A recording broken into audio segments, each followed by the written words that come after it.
Hello friend, welcome to my YouTube channel. कैसे हैं आप सब? आई होप आप सब अच्छे होंगे। आज का हमारा 7वां लेसन प्लान है। चलिए देखते हैं आप लोग यह लेसन प्लान कैसे बनाएंगे। सबसे पहले आप ऊपर पाठ्य योजना डालेंगे। उसके बाद विद्यालय का नाम, जिस विद्यालय में आप टीचिंग करें उस विद्यालय का नाम डालेंगे। अपना नाम, दिनांक, जिस दिनांक को आप यह लेसन प्लान बना रहे हैं उस दिनांक को डालेंगे। क्लास, किस क्लास का है।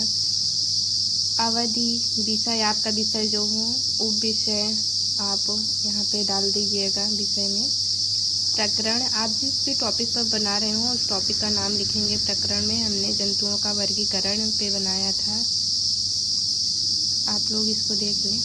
सामान्य उद्देश्य में क्या है, हमारा 7वां लेसन प्लान है इसलिए हमने पूर्वज लिख दिया है। आप पहले वाली वीडियो में देखकर लिख लीजिएगा।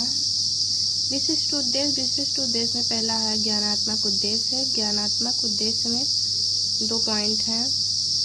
पहला है छात्र जंतुओं का वर्गीकरण के बारे में जान सकेंगे। दूसरा है छात्र जंतुओं का वर्गीकरण के प्रकारों के बारे में जान सकेंगे। फिर अगला है बोधात्मक उद्देश्य।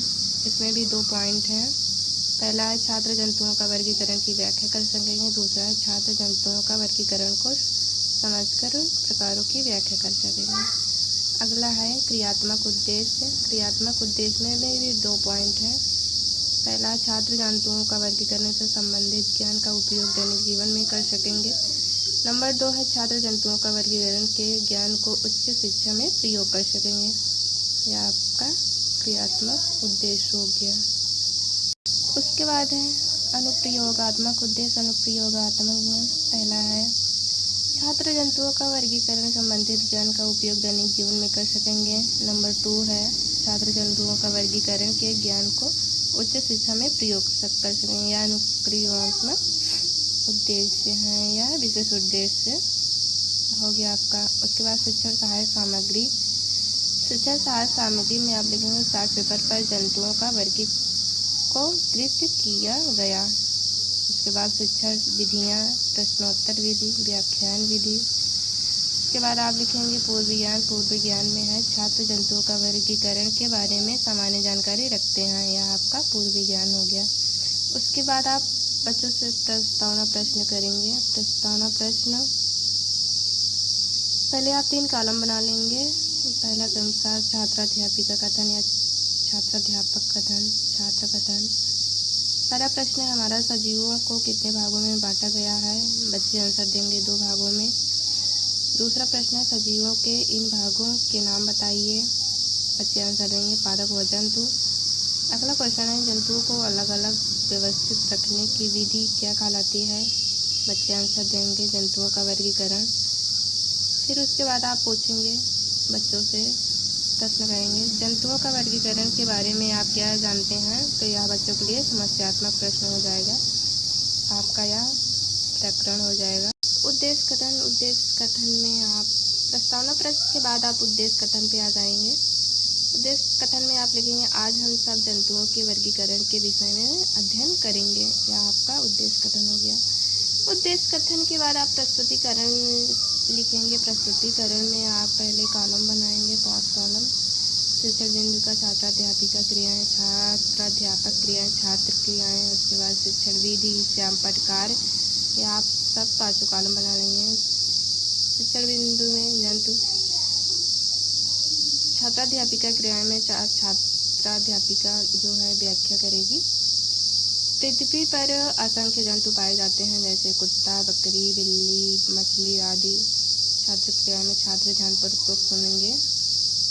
व्याख्यान या व्याख्यान विधि हो जाएगी।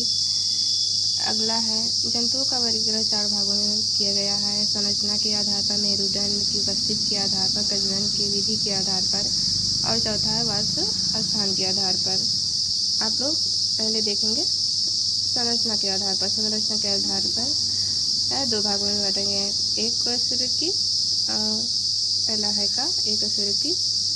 जिन जंतुओं का शरीर केवल एक ही कोशिका से बना होता है, एक कोशिकीय जीव कहते हैं। ये नग्न आँखों से नहीं दिखाई देते हैं तथा नम जलीय वातावरण में पाए जाते हैं, जैसे अमीबा, पैरामीशियम तथा यूग्लिना आदि।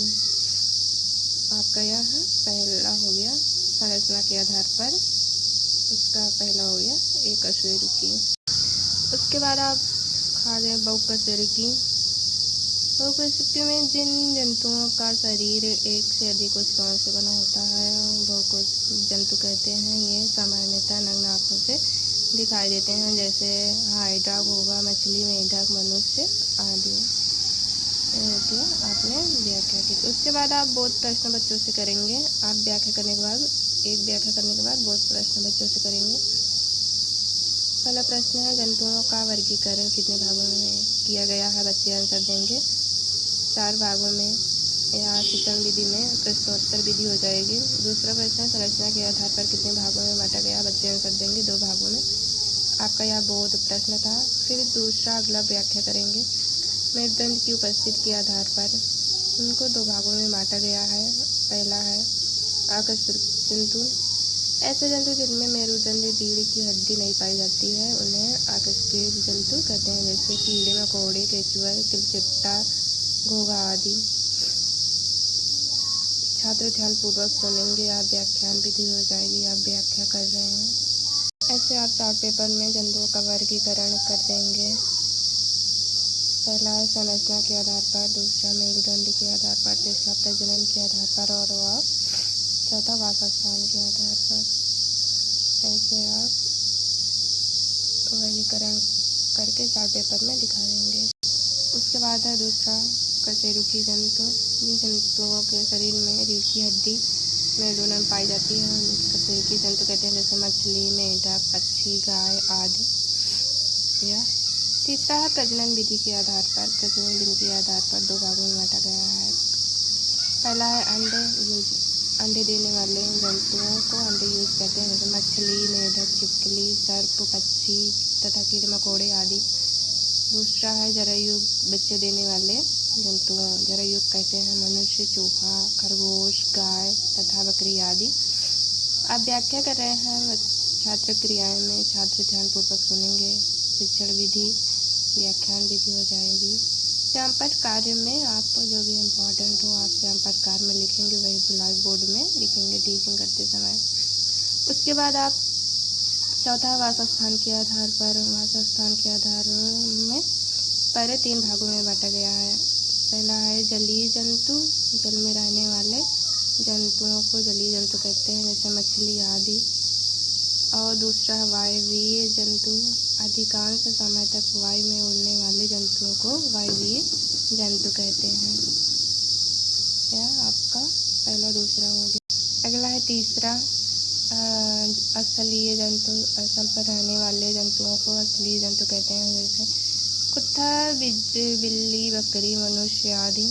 छात्र ध्यानपूर्वक सुनेंगे। छात्र क्रियाएं में शिक्षण व्याख्यान विधि हो जाएगी। शिक्षण विधि में ऐसे जंतु जो जल तथा स्थल दोनों स्थानों पर रहते हैं उनके उभयचर, जैसे मेंढक, कछुआ आदि।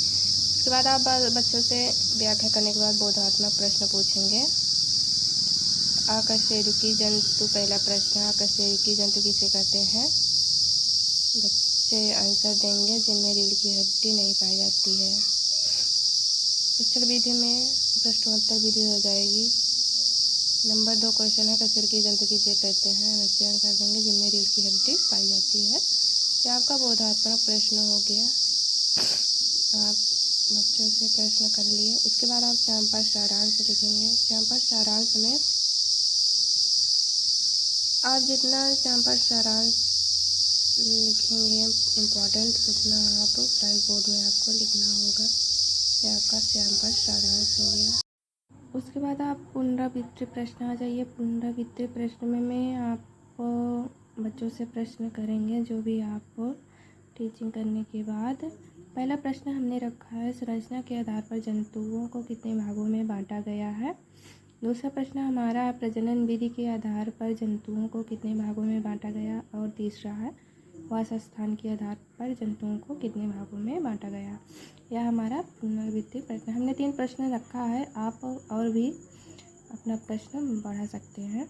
उसके बाद निरीक्षण कार्य प्रस्तुत से कक्षा में विद्यार्थी द्वारा कृत कार्य करने का निरीक्षण करेगी या करेगा तथा उसका समस्या का समाधान करेगी या करेगा। आप निरीक्षण कार्य करेंगे के बाद फिर आप बच्चों को गृह कार्य देंगे।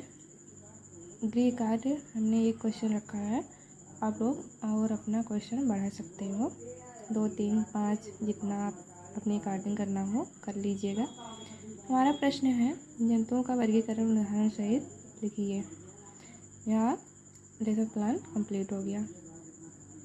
हमारा लेसन प्लान कैसा लगा आप कमेंट में ज़रूर बताएं और वीडियो को लाइक और सब्सक्राइब शेयर ज़रूर करें। थैंक यू, धन्यवाद।